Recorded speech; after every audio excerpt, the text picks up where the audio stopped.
একটা সময় ছিল যখন ভিড়ের মধ্যেও নিজেকে একা মনে হতো। ভেবেছিলাম হয়তো একটু শান্তির দরকার, আর সেই খুঁজতেই হঠাৎ চলে এলাম বেঙ্গল বই। ধানমন্ডি ২৭ একটি সাধারণ রাস্তা, কিন্তু এই গেটটার ওপাশেই যে একটা অসাধারণ জগৎ আছে সেটা আপনি না ঢুকলে বুঝতে পারবেন না। এখানে রয়েছে বইয়ের গন্ধ, কাঠের তাক, নিস্তব্ধ বাতাস। এখানে শব্দ কম, অনুভব বেশি। আপনি যদি এখানে প্রত্যেকটা বইয়ের গল্প দেখেন, প্রতিটি বইয়ের পিছনে আছে একটি গল্প, একটি জীবন। আপনি চাইলে হারিয়ে যেতে পারেন একটি পাতায়, একটি কবিতায়, একটি চরিত্রে।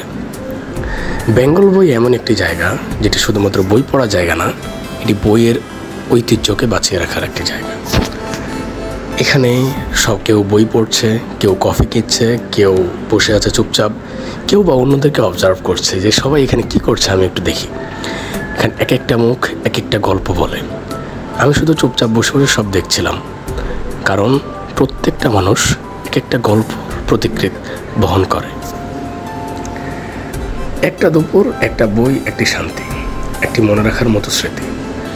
বেঙ্গল বই আমার কাছে এমন একটি জায়গা যেখানে আসলে আমি আমার নিজেকে ফিরে পাই। এবং আমি মনে করি যারা ঢাকার ব্যস্ত শহর থেকে নিজের লাইফটাকে একটু ইন্টারেস্টিং করতে চায়, যে সে চায় না যে এই ব্যস্ত শহরের মধ্যে বন্দি থাকতে, তার অবশ্যই এখানে আসা উচিত। আমরা যখন গিয়েছিলাম তখন দোতলায় একটা এক্সিবিশন চলতেছিল, যেখানে বিভিন্ন ধরনের আর্ট ওয়ার্ক, এরপর হচ্ছে আমাদের পুরান ঢাকার যে ঐতিহ্য, এরকম বিভিন্ন আর্ট ওয়ার্ক ছিল, সিনেমাও চলতেছিল। সো আমি ঘুরে ঘুরে সবগুলো দেখতেছিলাম ফটোগুলো। মানে প্রত্যেকটা ফটোতে এক একটা স্টোরি ডিফাইন করে, এক একটা বাংলাদেশের ইতিহাস, বাংলাদেশের যে ঐতিহ্যটা, প্রত্যেকটা ফটো বা প্রত্যেকটা আর্ট ওয়ার্ক, প্রত্যেকটা পেন্টিং দেখলে সেটা বোঝা যায়।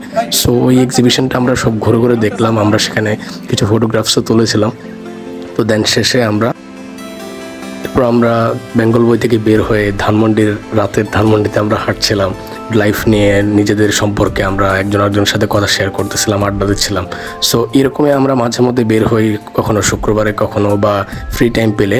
কারণ হচ্ছে কি, আমরা নিজেদের সাথে বারবার রিকানেক্ট করতে চাই। আর আমি মনে করি বেঙ্গল বই এমন একটি জায়গা, আপনি যদি এখানে আসেন নিজেকে খুঁজে পাবেন, আপনি নিজের যে অস্তিত্বটা সেটাকে খুঁজে পাবেন বইয়ের মধ্যে, কখনো গল্পের মধ্যে।